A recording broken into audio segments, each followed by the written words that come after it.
안녕하세요. 저는 경기도 포천에서 갈비집을 운영하며 살고 있는 33살 여성입니다.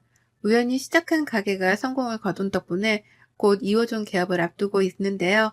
오랜만에 휴무일이라 가게 정리를 하며 라디오를 듣다 옛날 생각이 나 사연을 쓰게 되었습니다.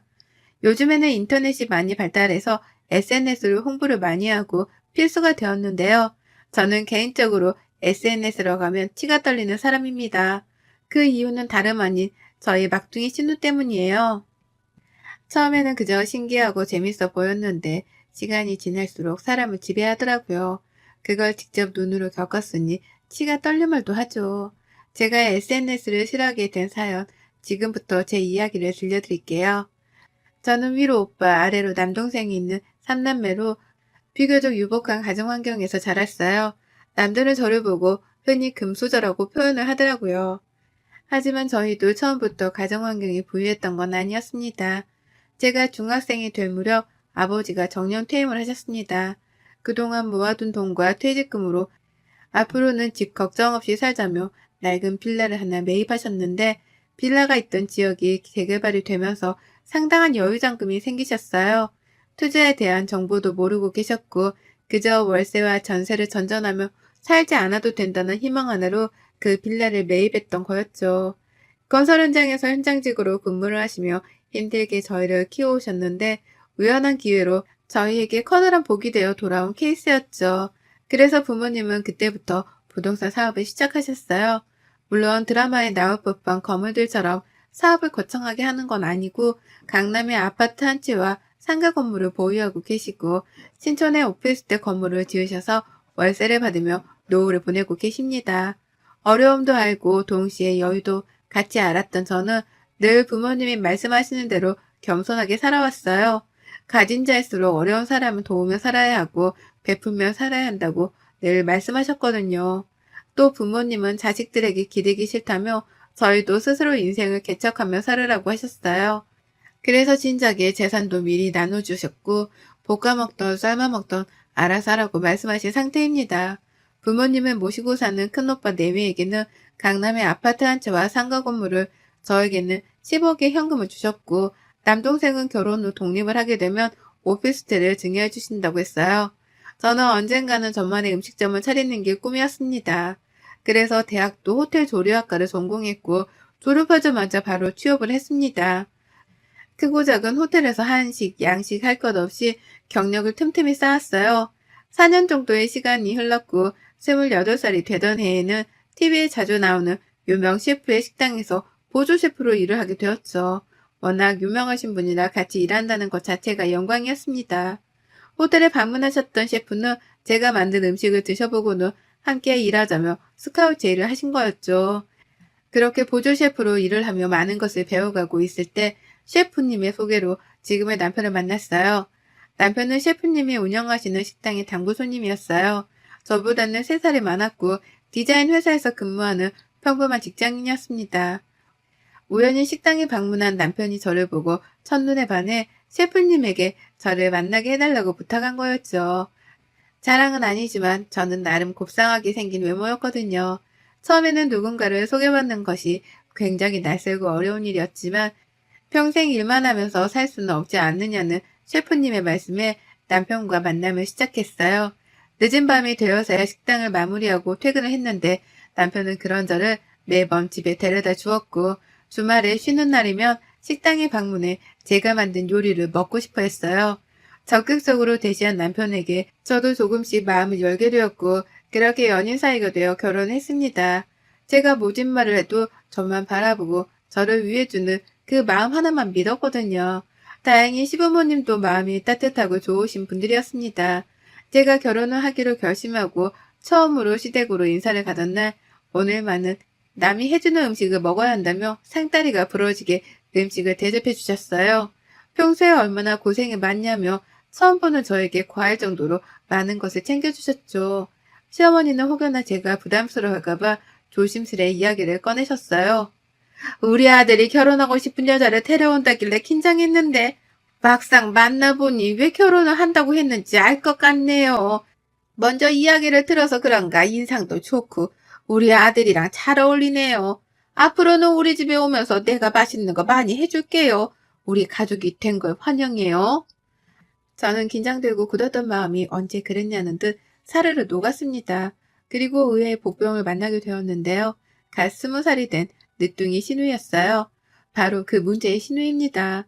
남편과도 워낙 나이 차이가 많이 나고 늦둥이로 태어난 탓에 많은 관심과 사랑을 받으며 자랐거든요. 하지만 뭐든지 과하면 탈이 난다고 하잖아요. 신우이는 좋게 말하면 털털하고 거리낌 없지만 나쁘게 말하면 대책과 생각이 없는 사람이었어요. 저도 처음 봤을 때는 나이도 어리기에 그저 귀엽기만 했어요. 늦둥이로 자란 탓에 애교도 많고 먼저 언니 하며 다가오기도 하고 부침성도 좋았거든요. 그래서 저도 동생 같은 마음에 신우이를 데리고 백화점에 몇 번 가서 좋아하는 것도 사주고 그랬죠. 맛있는 음식을 먹으러 가거나 분위기 좋은 카페를 가도 거의 데리고 다녔죠.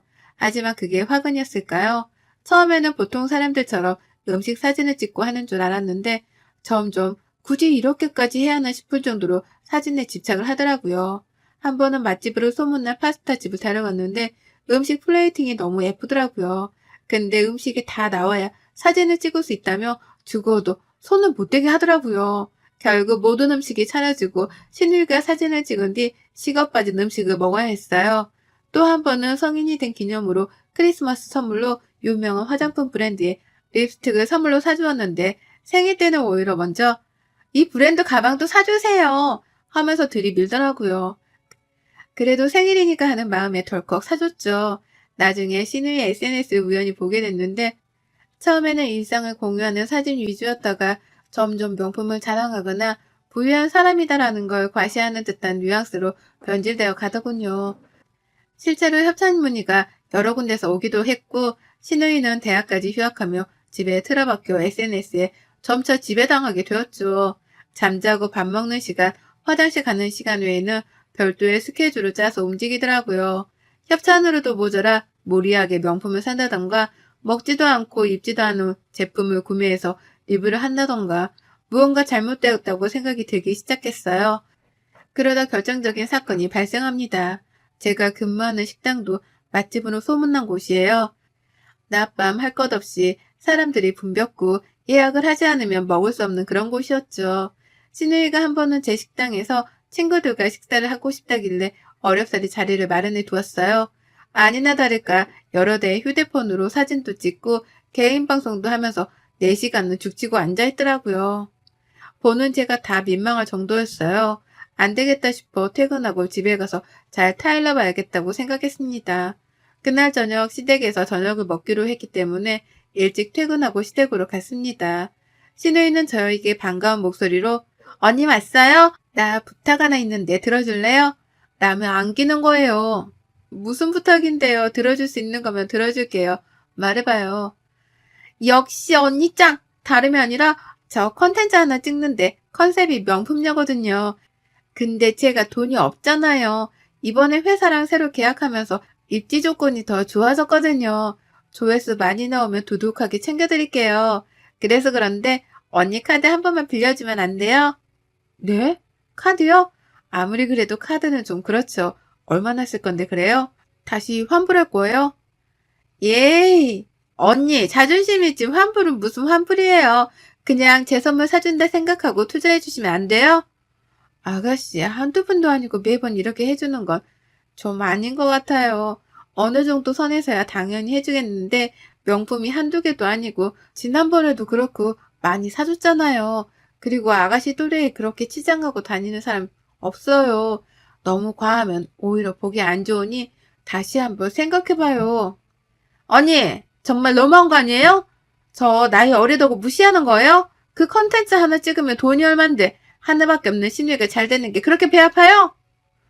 아가씨, 다시 한번 말하지만 아기가 있어서 아가씨를 나무라는 게 아니에요. 적당히 하라는 거죠. 생일 때, 기념일 때 다 챙겨주잖아요. 아가씨 또래는 그 정도도 못하는 친구들이 대부분이에요. 과하다는 얘기죠. 그래서 말인데 카드 빌려주고 그러는 거 더 이상 못해요. 안 돼요. 언니 진짜 너무하네. 그렇게 안 봤는데 사람 참 쪼잔하네요. 들어보니 집도 잘 사는 것 같더니만 있는 사람들이 더 한다더니 진짜 딱 그 꼴이네.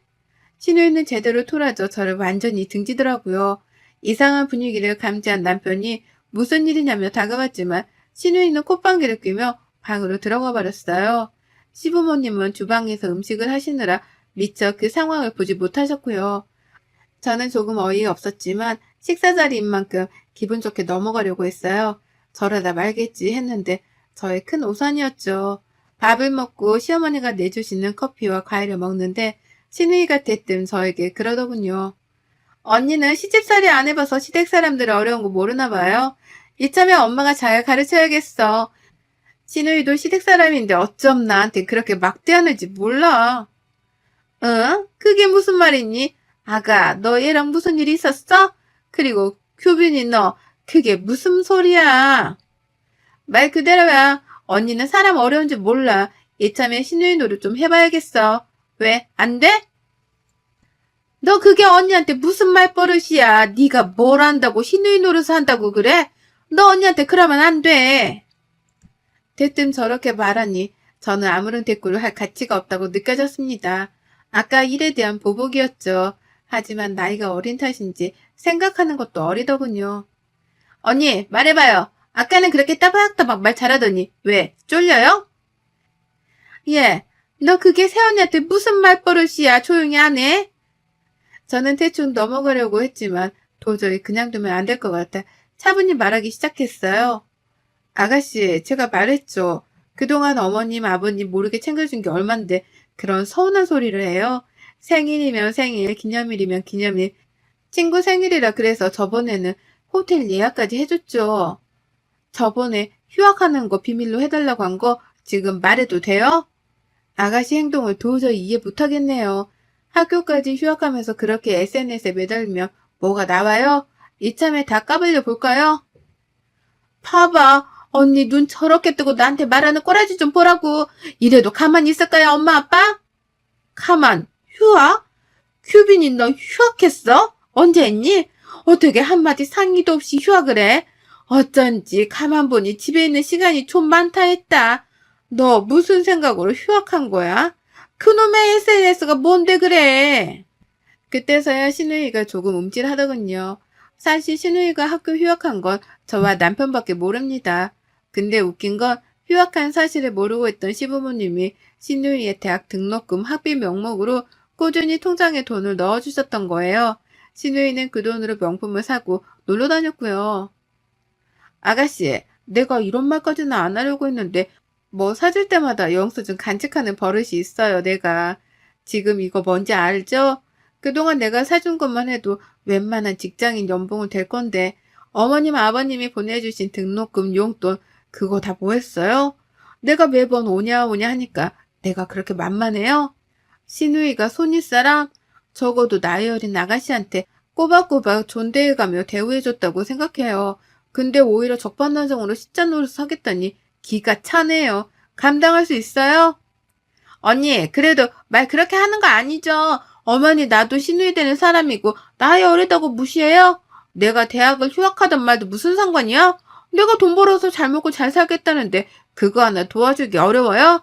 보니까 언니 친정도 잘 사는 것 같던데 있는 사람이 도와줘야지 왜 그렇게 속이 좁아요? 말 다 했어요? 여기서 내 친정 이야기가 왜 나와요? 내가 그동안 해준 걸로 부족하면 아가씨가 일을 해서 직접 사입고 사먹고 해요. 나한테 빌붙지 말고 해주는 것도 정도 것이지. 어머님, 아버님, 이거 보시고요. 저는 더 이상 아가씨한테 일절 지원 못합니다. 그리고 죄송하지만 다달이 드리던 용돈 못 드릴 것 같아요. 아가씨한테 나가는 돈이 많아서 감당이 안 돼요. 죄송합니다. 그날 이후 시댁은 완전히 발칵 뒤집어졌어요. 신우이가 대학 등록금 용돈을 모두 털어 온갖 명품을 산 흔적들이 발견되었고 그뿐만 아니라 제가 사주었던 것들은 되팔기까지 하면서 그 돈으로 다른 제품을 사드리고 그랬더군요. 물론 휴학을 한 부분은 시부모님은 일절 모르셨던 상태라 더 심각했죠. 저는 그동안 제가 사줬던 모든 것에 대한 영수증을 남편과 시부모님께 보여드렸어요. 남편은 자기가 면목이 없다며 미안하다고 사과를 했고 시아버지는 신우의 머리를 밀어버려야 한다며 노발대발 하셨죠. 시어머니는 그저 한숨만 푹 내쉴 뿐이었습니다. 시부모님은 제게 미안하다며 다달이 보내주었던 용돈 주지 말라고 하셨고 오히려 저에게 사과를 하시며 그동안 몰라서 미안했다고 신우이한테 쓴 몫이라며 3천만 원을 주셨어요. 신우이는 휴대폰까지 압수당한 채 집안에 감금당하다시피 통제된 생활을 하게 되었어요. 이참에 버릇을 단단히 고쳐놔야 한다며 정말 머리를 스포츠 머리로 밀어버리셨더라고요. 신우이는 처음에는 악다구니를 쓰며 저를 탓하기도 하고 온갖 말도 안 되는 말을 내뱉었지만 한 달 정도가 지나니 자신이 잘못했다며 한 번만 봐달라고 사정을 하더라고요. 시부모님도 늦둥이 딸이 애걸복걸하니 마음이 아프셨는지 끝내 용서를 하더라고요. 대신 조건을 거셨죠. 신우이는 처음에는 당황하더니 이내 알겠다며 대답을 했고요. 너 이번 한 번만 용서해주는 거다. 단 조건이 있다. 대학 등록금을 해줄 테니 그 이외의 용돈 학비는 네가 직접 벌어서 써라. 오빠나 언니의 도움은 바라지도 말고 무슨 수를 써서라도 네 스스로 알아서 해. 너도 20살이 넘은 성인이니 너 하나 간수는 잘하겠지? 그리고 새언니한테 제대로 사과하고 학교 기숙사는 어림도 없다. 거리가 멀던 짧던 집에서 통학해라. 알겠니? 그리고 마지막으로 다시 한번 그놈의 SNS니 뭐니 하면서 난리쳤다가는 호적에서 팔 줄 알아. 한바탕 소동이 사그라지고 여느 때처럼 바쁜 일상을 보내고 있었습니다. 남편과 모처럼 주말을 맞아 집에서 늦지막히 자고 일어나 TV로 영화를 보며 맥주 한잔을 하고 있었어요. 초저녁이 다 된 시간이었는데 누군가 저희 집에 찾아온 겁니다. 바로 신우이였어요. 아가씨, 여긴 어쩐 일이에요? 이 시간에? 그 꼴은 또 뭐고요? 언니, 제가 지금 일하다 와서 꼴이 말이 아닌데 언니한테 사과를 하고 싶어서요. 들어가도 돼요? 일단 들어와요. 밥은 먹은 거예요? 일하면서 공장에서 밥도 주니까 그걸로 끼니 해결했어요. 제가 이제 일한 지 한 달 됐는데 오늘 월급 받았거든요. 근데 이 돈 언니 드려야 할 것 같아서 이렇게 왔어요. 제가 너무 철없이 굴어서 죄송합니다. 돈을 벌어보니 알겠더라고요. 언니의 진심을 몰라줘서 제가 너무 한심해 보이더라고요. 정말 미안했어요. 저 열심히 살아서 예전처럼 언니랑 쇼핑도 가고 잘 지내고 싶어요. 미안해요, 언니. 눈에 눈물이 가득 고인 채로 저에게 말을 하는데 어떻게 가만히 있을 수가 있겠나요? 사실 신우이가 저와 시부모님께 호되게 당하고 나서 김치 공장에서 일을 시작했어요. 방학이기도 하고 복학하기 전에 돈을 바짝 모아야 한다면서 시작한 일이었죠. 고생을 하는 모습을 보니 마음은 아팠지만 한 번쯤은 겪어야 할 상황이어서 모른 척 했습니다. 그래도 사람인지라 저렇게 고생해서 벌어온 땀 묻은 돈을 받자니 제가 너무했나 싶더라고요. 언니, 저 정말 느낀 게 많아요. 저는 그저 언니가 돈이 많은 사람이어서 해줄 수 있는 줄 알았어요. 제가 돈을 벌어보니 100원짜리 하나가 그렇게 소중하더라고요. 정말 죄송해요, 언니. 저 다시는 사치 안 부리고 쓸데없는 고집 안 피울 거예요. 오빠나 엄마, 아빠한테도 미안하고요. 그러니 다시 예전처럼 지내면 안 될까요? 언니가 나한테 해줬던 거에 비하면 턱없이 부족하지만 받아주세요. 아가씨, 내가 원한 건 이런 물질적인 게 아니에요. 신우이보다는 내 동생 같은 마음에 내가 너무 안일하게 생각했던 것 같아요. 뭘 잘못했는지 알았으면 된 거예요. 앞으로 예전처럼 잘 지내봐요. 우리 치킨 먹고 있었는데 같이 한잔 할래요? 언니 그렇게 생각해 주시니 정말 고마워요. 그렇게 신우이는 그동안의 잘못을 반성하며 저에게 진심 어린 사과를 했습니다. 그 뒤로는 다시 예전의 밝은 신우이의 모습으로 되돌아왔어요. 저는 몇 개월 뒤 다니던 직장을 그만두고 저만의 사업을 준비했어요. 모든 요리가 자신 있었지만 저는 제가 좋아하는 음식 장사를 해보기로 결심했습니다. 그래서 포천에 제 이름을 건 갈비집을 창업했어요. 처음에는 장사였기에 힘들 법도 했지만 제가 가장 믿고 아끼는 직원들과 함께여서 두렵진 않았습니다. 그 직원들이 누구냐고요? 바로 저희 시누이와 남동생입니다. 제가 갈비집을 차린다고 하니 남동생과 시누이가 저를 도와주겠다고 발벗고 나서더라고요. 음식을 조리하는 건 제가, 서빙이나 인력 관리를 하는 건 남동생이, 그리고 시누이는 서빙을 하며 홍보를 담당하는 직원이 되었습니다. 시누이는 저에게 미안한 마음을 평생 다 갚아도 모자란다며 제 밑에서 일을 배우고 싶어 했어요.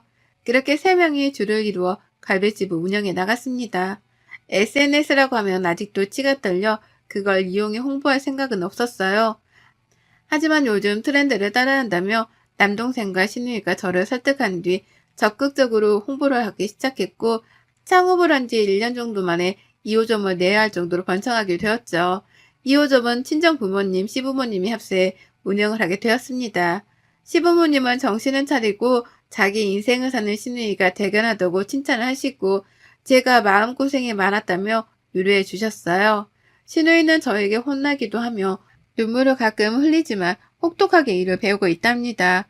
월급도 350 정도를 주고 있는데 일이 고되고 힘드니 그 정도의 값어치는 한다고 생각해요.